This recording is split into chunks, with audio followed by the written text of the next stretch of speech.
साथियों, उत्तराखंड में बिना मांगे तो कुछ नहीं मिलता है, लेकिन मांगने पर भी जब अपने हक नहीं मिलते हैं तो तब लोगों के सब्र का बांध टूट जाता है। और ऐसे ही सब्र का बांध टूटा है इन दिनों देहरादून के आयुर्वेदिक विश्वविद्यालय के कर्मचारियों का। यहाँ पर जो आउटसोर्स के माध्यम से जो कर्मचारी लगे हैं, ओपनल और पीआरडी के कर्मचारी हैं, उनके लंबे समय से उनका कहना है कि उनका वेतन जो है वो उनको नहीं दिया गया है और उनका सेवा विस्तार की जो मांगे हैं वो उनकी मानी नहीं जा रही, जिसको लेकर आज जो कर्मचारी हैं, आक्रोशित कर्मचारी, वो जो कार्यालय पर उन्होंने तालाबंदी कर दी है और यहाँ के जो रजिस्ट्रार और जो वीसी है उनको अंदर ही बंद कर दिया है। आप यहाँ पर साफ तौर पर देख सकते हैं तमाम जो कर्मचारी हैं वो यहाँ पर धरना दे रहे हैं, प्रदर्शन कर रहे हैं। तो यहाँ पर कुछ कर्मचारी मौजूद हैं, हम उनसे बातचीत करेंगे। वैसे आपका नाम? सुशांत त्रिवेदी। अच्छा सुशांत भाई, आप कब से यहाँ पर धरना दे रहे हैं? मैं वैसे 2013 से था, लेकिन उसके बाद मैं हट गया था, फिर दोबारा 2020 में दोबारा इसी विभाग में लगा हूँ। अच्छा। और उसके बाद देखने को ये मिला है कि एक साल में जो है हमें वेतन जो है हर 3-3, 4-4 महीने बाद मिलता है।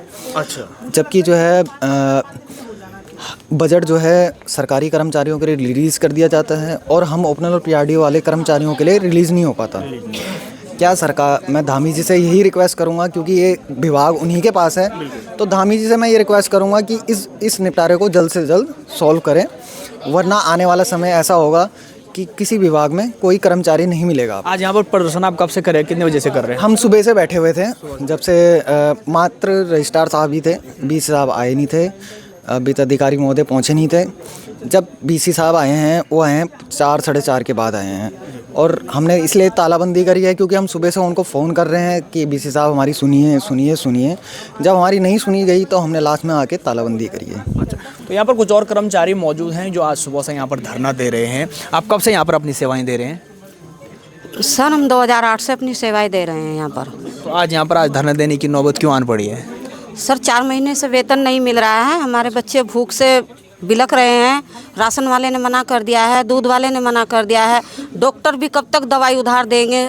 देखते हो अब मौसम कैसा चल रहा है, आजकल सभी घरों में तबीयत खराब चल रही है। तो बताओ, कभी छोटे से छोटे डॉक्टर के यहाँ भी चले जाओ तो कम से कम 500 रुपये से कम दवाई नहीं मिलेगी। तो सर हम कहाँ से लाए, जब हम मजदूरी तो यहाँ पे कर रहे हैं। 4-5 महीने से आपका जो है तनख्वाह नहीं मिली? 4 महीने से हमारा वेतन नहीं मिला है सर। आप ये बताओ, हमारी इतनी छोटी सी तनख्वाह है, 17,000 हमारी तनख्वाह है। इतनी महंगाई के ज़माने में हम कैसे अपने बच्चों का पालन कर रहे हैं वो हम ही लोग जानते हैं, हमारी आत्माएं जानती हैं, हमारे बच्चों की आत्माएं जानती हैं कि कैसे हम इतनी छोटी सी तनख्वाह में अपने परिवार का पालन कर रहे हैं। लेकिन 4 महीने से वो भी नहीं मिल रहा है, तो सपोज करो कि हम कैसे कर पाएंगे। अच्छा, आज तालाबंदी की है आपने? आज हमने तालाबंदी की है क्योंकि हमें जब भी हम इनसे वार्ता करते हैं, 2 दिन हम पहले भी 8 और 9 और 10 में पहले भी हमने धरना दी थी, हमें हवाला दिया गया था कि 15 तारीख तक आपकी तनख्वाह आ जाएगी, 3 महीने का तुम्हारा कार्यकाल आगे बढ़ा दिया है और 11 महीने का तुम्हारा 1 अप्रैल से हो जाएगा। लेकिन मजबूरन हमें 15 तारीख के बाद अब हमें आज 24 तारीख में धरना देना पड़ा है क्योंकि हमारी कोई भी सुनवाई इन लोगों ने नहीं की। अच्छा, वीसी साहब से बात हुई अभी आपकी? अभी वीसी साहब से बात हुई है, अभी भी यही दे रहे हैं कि हमने शासन में भेज रखा है, वहाँ से आएगा आपकी तनख्वाह मिल जाएगी, लेकिन कंफर्म अभी भी नहीं बता पा रहे। चलिए ठीक।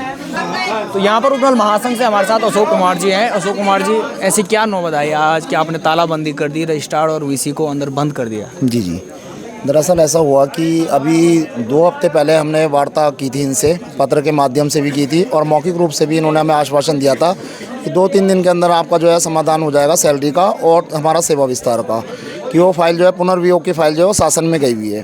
तो हमने कहा ठीक है, कोई बात नहीं। आज 20 दिन हो गए हैं, 20 दिन बाद भी जो है इन्होंने कोई फ़ाइल नहीं चलाई, ना ये लोग शासन गए और ना कोई फ़ाइल हमारी इस तरीके की शासन में गई है। ये लोग हमें गुमराह करते रहे। एक दिन हमारे कर्मचारी को यहाँ से ले गए कि हम अगर तो तुम लोगों को विश्वास नहीं है तो आप अपना एक कर्मचारी भेज दीजिए शासन में, उनको आपको मालूम चल जाएगा कि हमारी फ़ाइल जो है शासन में चल रही है नहीं चल रही है। इन्होंने क्या किया कि उस कर्मचारी को बीच रास्ते में छोड़ दिया। ठीक है, वो कर्मचारी हमारा 2-3 घंटे बाद जो है बेचारा पैदल आया वो, और ये लोग घूम घाम के और उसके बाद हमें बोलते हैं कि शासन में जो है वार्ता चल रही है, फाइल पे फाइल हो जाएगी। हमने कहा चलो ठीक है, कोई बात नहीं, हम इनके विश्वास पे रहे। लेकिन अभी तक वो फाइल नहीं हुई है, 3 माह से वेतन नहीं आया कर्मचारियों का। हमारा सेवा विस्तार करने के लिए भी तैयार नहीं है ये लोग, क्योंकि सेवा विस्तार हमारा यूनिवर्सिटी से होता था, हमारे वीसी साहब करते थे, रजिस्ट्रार साहब करते थे सेवा विस्तार। और अभी भी जो अपर सचिव से बात हुई है, उन्होंने ये कहा है कि 1 साल का सेवा विस्तार आप अपने उससे कर दीजिए, अगले साल जो भी सेवा विस्तार होगा वो शासन कर देगा। तो अब समस्या ये आ रही है कि कर्मचारी जो है इतना परेशान हो चुका है कि घर के अंदर राशन नहीं है, बच्चों की फीस नहीं गई है 3 माह से, और दूसरा ये है कि कहते हैं कि कुछ लोग कर्मचारी हमारे किराए पे रहते हैं जिनका कि उनका किराया भी उन्होंने नहीं दिया है। बहुत सारी महिलाएं भी हैं, ठीक है। 200-250 कर्मचारी हम यहाँ पे काम करते हैं, ऋषिकुल, गुरुकुल, तीनों परिसर में, प्रशासनिक में, सारे पीआरडी और उपनल से लगे हुए हैं हम। 15 साल हमको काम करते हुए हो गए हैं, लेकिन 15 साल काम करते हो गए, अब ये बोल रहे हैं कि भाई हम यहाँ पे पोस्ट निकालेंगे। तो अब ये पोस्ट निकालते हैं यहाँ पे, तो आप बताइए जो 15 साल से जो कर्मचारी काम कर रहा है वो कहाँ जाएगा? कहीं ना कहीं रोजगार का संकट खड़ा हो जाएगा। जी जी। अब धामी साहब के पास ये जो है, ये विभाग जो है धामी साहब के पास है, आयुष विभाग जो है धामी साहब के पास है, ठीक है। तो अब हमारे में क्या है कि अब हम जाएं तो किसके पास जाएं? अधिकारी हमारे विभाग के हमारी कोई बात सुन के राजी नहीं है, ठीक है।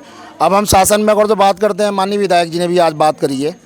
अच्छा, आपने जब तालाबंदी की तो मैं देख रहा था वीसी साहब से आपकी बातचीत चल रही थी, तो क्या आश्वासन दे रहे थे वीसी साहब? वीसी साहब ने तो कोई भी आश्वासन नहीं दिया। वीसी साहब तो कह रहे हैं कि अभी चल रही है फाइल, हम कर रहे हैं उस पर कार्रवाई, कोई कार्रवाई नहीं कर रहे हैं। ये तो हमसे सुबह से मिले भी नहीं है। सुबह से कर्मचारी बैठे हैं बिना खाना खाए, बिना चाय पिए, लेकिन अब ये आए हैं। अच्छा, ताला खोलने की शर्त क्या रखी आपने इनसे? ताला खोलने की शर्त हमारी यही है, हम ताला खोल देंगे, हमारा सेवा विस्तार हो जाए, 1 साल का लिख के दे दें हमको, ये 11 माह लिखित रूप में आपको पत्र चाहिए? लिखित रूप में हमारा सेवा विस्तार हो जाए 11 माह का, और दूसरा लिखित में ये दे दे कि भाई हमारा जो वेतन 3 माह का रुका है वो दे दे हमको। ठीक है जी। वैसे आपका शुभ नाम? मनीष रावत। अच्छा रावत जी, आज तालाबंदी की नौबत क्यों आन पड़ी है? तालाबंदी की नौबत इसलिए आई हमें, मतलब जो हमारे जो छोटे कर्मचारी हैं, ठीक है, और इनका वेतन नहीं निकला है, जिनके बच्चे हैं, इनकी क्या बोलते हैं, दूध से लेके मतलब आपका किराया वराया सब चीज़ जितनी होता है आपको पता ही होगा, ठीक है। अब जितनी सरकारी वालों की 3 महीने की तनख्वाह निकली भी है, अच्छा, तो इनकी कहाँ निकली है आप ये बताओ ना मुझे। अच्छा, यहाँ से क्या आश्वासन मिल रहा है आपको? क्या कहा आश्वासन ये मिल रहा है 20 तारीख को आपको तनख्वाह निकल जाएगी। अच्छा, निकली नहीं है, ठीक है। हम पहले भी बैठे थे यहाँ कैंपस में, बैठे मेन कैंपस में, मगर वो निकली नहीं है, ठीक है। इन्होंने कहा सीओ स्टार आपका 3 महीने का बढ़ जाएगा, ठीक है। जो हमारे रजिस्ट्रार साहब है, ठीक है, मुझे रजिस्ट्रार साहब सुबह फ़ोन आया था एक्चुअली में, मनीष जी आप फ्री हो? मैंने कहा ठीक है सर मैं आ जाऊँगा, ठीक। वार्ता करने के लिए? वार्ता करने के लिए नहीं, मैं गाड़ी में मतलब इनका जो ड्राइवर है वो छुट्टी जा रखा है। अच्छा अच्छा, ठीक है। तो एक्चुअली ऐसी बात हुई तो रजिस्ट्रार का मेरे को तुरंत फ़ोन आया, मैं आपको 2 मिनट में बताता हूँ। उन्होंने कहा मैं त्रिपाठी सर के साथ जाऊँगा, बोला आप मत आओ। फिर पे जो इनकी बोलेरो की चाबी है मेरे पास ही है, अच्छा गाड़ी की, तो उन्होंने मेरे को तुरंत मना कर दिया, ये है। अच्छा, तो 3-4 महीने से आपकी जो है तनख्वाह नहीं आई है अभी, तो कैसे कर रहे हैं घर का गुजर बसर? अरे घर का गुजार तो मत पूछो ना आप, मेरी तो नई शादी हो रखी है। अच्छा जी, अब मैं ये बोलूँ मैं कहाँ नौकरी करता हूँ जहाँ सैलरी नहीं आ रही? जहाँ सैलरी नहीं आ रही है, आप मुझे ये बताओ ना। बिल्कुल बिल्कुल, ये जो दर्द है इसी दर्द का नतीजा है कि आज यहाँ पर आप देख सकते हैं जो मुख्य गेट है, और जो गेट है वो गेट बंद कर दिए गए हैं, और जो वीसी और जो रजिस्ट्रार्ड है अंदर 2 ही लोग हैं, और वीसी और रजिस्ट्रार्ड है उनको अंदर तालाबंदी उन पर कर दी गई है। क्या कह रहे हैं? मैं तो इनकी मिठाई के डिब्बे में घर पहुँचाता था पहले, बताओ। अच्छा, जो एक्चुअली जैसे मतलब कभी फंक्शन वंक्शन मतलब जिसे बोलते हैं, मैं खुद ही जाता था, ठीक है। मैं अताना सर थे इस टाइम रजिस्ट्रार साहब, मैं उनके साथ चलता था, उसके बाद गगड़ सर के साथ, ठीक है। गगड़ सर ने मेरे को ये बोला मनीष जी आप क्या बोलते हो, मैं उसको ले रहा हूँ। मैंने कहा ठीक है सर, मैंने गुडविल, मेरी शादी अक्टूबर में, तब मैं निकल गया था, ये है। चलिए, यहाँ पर जो वीसी है उनसे भी हम बातचीत करने की कोशिश करते हैं, वो बात करते नहीं करते हैं। ये उनकी पीड़ा है, और सेवा विस्तार उनको मार्च तक के लिए विश्वविद्यालय स्तर से दिया गया है, और उसके बाद जैसा शासन का नियम है कि शासन से अनुमोदनोपरांत ही आप कोई आउटसोर्स के लिए सेवा विस्तार वगैरह होगा। तो अभी उनको ये बता दिया गया है कि सेवा विस्तार मार्च तक आपका विश्वविद्यालय स्तर से शासन से अनुमोदन की प्रत्याशा में किया गया है, और बाकी आगे का जो अगले वित्तीय वर्ष का सेवा विस्तार शासन से अनुमोदनोपरांत 11 महीने का होगा। इसकी प्रक्रिया हम लोगों ने शासन को प्रस्ताव दे दिया है, शासन में चल रही है प्रक्रिया। कर्मचारियों का कहना है कि कई बार हमें आश्वासन मिला है सैलरी को लेकर भी। नहीं, सैलरी का जहाँ तक इशू है, सैलरी में शासन ने इस बार व्यवस्था दी है बजट में कि 05 और 08 2 हेड में जो है उन्होंने बजट दिया है हमें, जिसमें उन्होंने ये व्यवस्था दी है कि 05 का जो हेड है वो नियमित कर्मचारी के वेतन के लिए है, और 08 का जो हेड है वो जो आउटसोर्स या व्यावसायिक सेवाएं जो भी उसका है तो उनके लिए है। तो 08 में जिस मद से इन कर्मचारियों को वेतन मिलना था उस मद में हमें बहुत ही कम, केवल 90 लाख रुपया बजट दिया गया, जो कि बहुत जल्दी ख़त्म हो गया।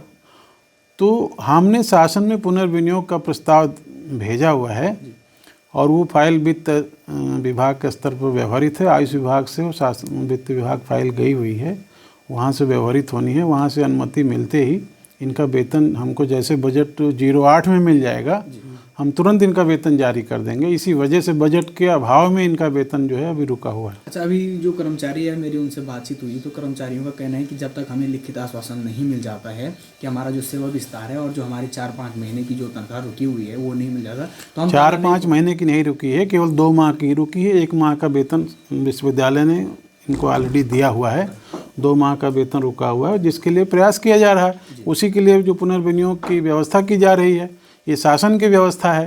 सर, उनका कहना है कि जब तक हमारी मांगें मान नहीं ली जाती है तब तक हम ताला नहीं खोलेंगे। इस पर क्या कहेंगे सर? नहीं, ये ठीक नहीं है।